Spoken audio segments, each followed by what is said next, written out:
हरियाणा सरकार ग्राम पंचायत के अंतर्गत सामूहिक भूमि पर निजी परियोजनाओं के लिए रास्ता बनाने के लिए नए नियम लागू करने वाली है। अब कोई भी निजी प्रोजेक्ट ग्राम पंचायत की जमीन के जरिए रास्ता लेना चाहे तो उसके लिए पहले ग्राम पंचायत और ग्राम सभा की मंजूरी लेना अनिवार्य होगी।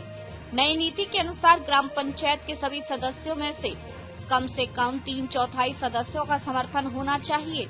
उसके बाद गांव की आम बैठक यानी ग्राम सभा में उपस्थित लोगों में 2/3 लोगों की हार जरूरी है। इससे यह सुनिश्चित होगा कि रास्ता बनाने का फैसला सिर्फ कुछ लोगों के स्वार्थ के लिए नहीं होगा, बल्कि पूरी पंचायत और गांव की सहमति से लिया जाएगा। राज्य सरकार यह भी प्रस्तावित कर रही है कि रास्ता बनाने के लिए जमीन बेची या लीज पर नहीं दी जाएगी। नया रास्ता पंचायत के स्वामित्व में रहेगा और सभी गांव वासियों के लिए सामान्य उपयोग के लिए उपलब्ध रहेगा।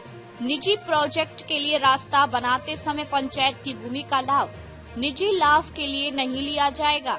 नियम का उद्देश्य है कि निजी परियोजनाओं के विकास में ग्राम पंचायत की जमीन सुरक्षित रहे, गांव वासियों की सहमति सुनिश्चित हो और कोई विवाद न उठे। साथ ही यह नीति निजी निवेश और बुनियादी ढांचे के निर्माण को भी प्रोत्साहित करेगी, क्योंकि अब रास्ता बनाने की मंजूरी प्रक्रिया साफ, सरल और नियमबद्ध होगी। पानीपत की ग्राम पंचायत मचरौली ने श्यामलाल देह की 9 कनाल 3 मरला भूमि को MS कपूर इंडस्ट्रीज लिमिटेड की 15 कनाल जमीन के साथ बदलने का प्रस्ताव पास किया है। यह निर्णय इसलिए लिया गया क्योंकि मौजूदा कुछ रास्ते और खाल अब उपयोग में नहीं है और नए रास्ते की सुविधा प्रदान करने के लिए यह आदान प्रदान आवश्यक है।